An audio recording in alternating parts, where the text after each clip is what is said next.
오늘 복음은 루카복음의 맨 마지막에서 바로 앞부분이에요. 이제 루카복음이 끝날 거니까 결론을 짓고 싶겠죠. 맺은 말을 해야 됩니다. 근데 잘 묵상해 보시면 이게 끝이 아니라 새로운 시작에 대해서 우리에게 말하고 있는 거예요. 47절을 보시면 죄의 용서를 위한 회개가 이제 너희가 있는 예루살렘으로부터 시작하여 모든 민족 끝까지 선포되어야 한대요. 이게 새로운 시작을 말하고 있는 거잖아요. 이 시작의 이야기를 이어가기 위해서 다음 50절을 적습니다. 예수님께서는 그들을 베타니아 근처까지 데리고 가신 다음 손을 드시어 그들에게 강복하셨다.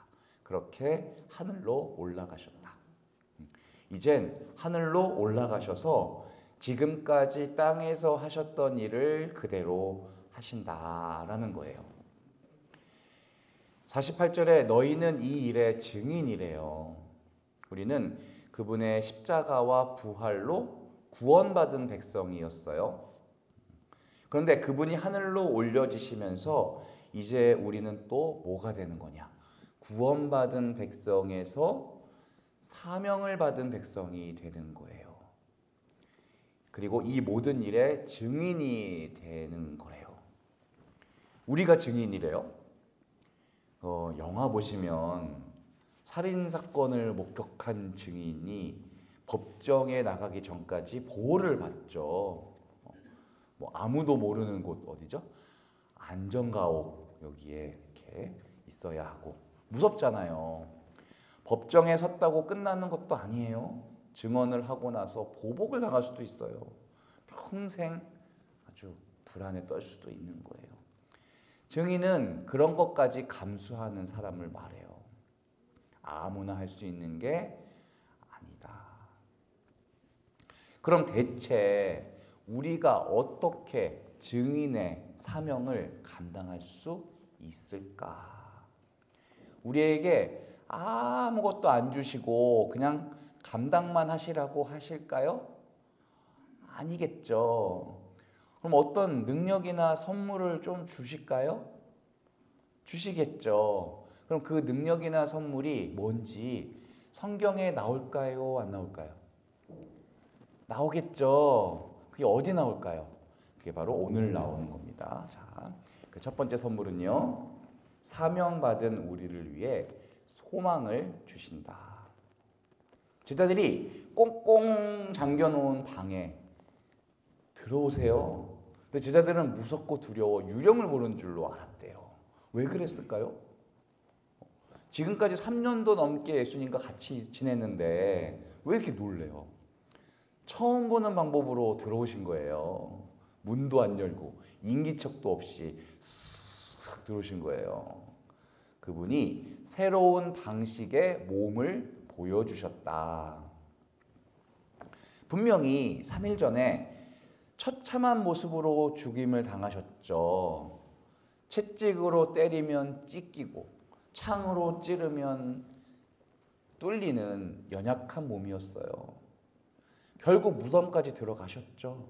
근데 지금 새로운 방식으로 너희들 가운데 내가 서 있지 않니? 라고 하시는 거예요.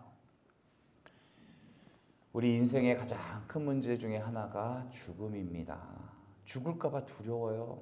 근데 예수님께서 죽음을 이긴 몸을 그들에게 체험시켜 주시는 거다. 우리는 언제 죽을지 모르는 몸을 갖고 있어요. 그리고 여전히 우리 안에 죄가 남아서 우리를 괴롭히고 있어요. 맨날 이것과 싸웁니다. 어제는 신앙인 같았는데 오늘 그것과 싸우지 않으면 또다시 세상 사람 같고 막 죄인 같은 모습으로 우리는 바뀌는 거거든요. 근데 주님이 그들의 한복판에 죽음을 극복하신 몸으로 나타나셨어요. 그분의 몸은 더 이상 죽음에도 죄에도 영향을 받지 않는다. 이제 땅 끝까지 복음을 전파하게 될 제자들에게 그 모습을 보여주시면서 내가 갈 길을 그대로 따라갈 사람들. 그래서 나와 같은 자리까지 갈 사람들에게 예수님이 소망이 되어 주시는 거다. 더 이상 무서워할 것이 없다. 늙어 죽어가더라도 내 안에 죄가 좀 남아 있어도 주님께서 우리를 언젠가 완성시켜 주실 거다. 소망이 있는 거예요. 자, 그리고 증인이 될 우리들에게 두 번째로 무엇을 주시냐면, 이게 사실 오늘 복음의 하이라이트입니다. 주님께서 바로 능력을 주신다. 하느님께서 우리에게 사명을 주시면서 그 사명을 감당할 능력까지 함께 주신다는 것을 기억해야 됩니다. 무슨 능력일까요? 49절입니다. 내 아버지께서 약속하신 분을 내가 너희에게 보내주겠다. 그러니 너희는 높은 데에서 오는 힘을 입을 때까지 예루살렘에 머물러 있어라. 우리 사명이 뭐였었죠? 네, 기억하셔야 돼요. 우리의 사명은 예수님이 이 땅에 계셨을 때 하셨던 그 일을 이어서 하는 거예요. 이어서. 이 모든 일의 증인이라는 말은 예수님이 이 땅에 사셨던 영적인 일을 고스란히 이어받아서 하는 거예요. 육으로 하는 게 아니야. 이게 말처럼 쉽지가 않아요. 아, 복음 잘 전하면 되겠구나. 아, 선교 잘하면 되겠구나. 그것도 맞지만 중요한 것은 이게 육에 속한 일이 전혀 아니라는 것을 꼭 기억해야 돼요. 이 땅에 있는 것으로는 절대 해낼 수 없다. 돈이라든지 힘이라든지 우리 머리로 만든 어떤 프로그램이라든지 이런 것들로는 할 수가 없는 일, 인간의 노력으로는 할 수 있는 일이 아니다라는 거예요.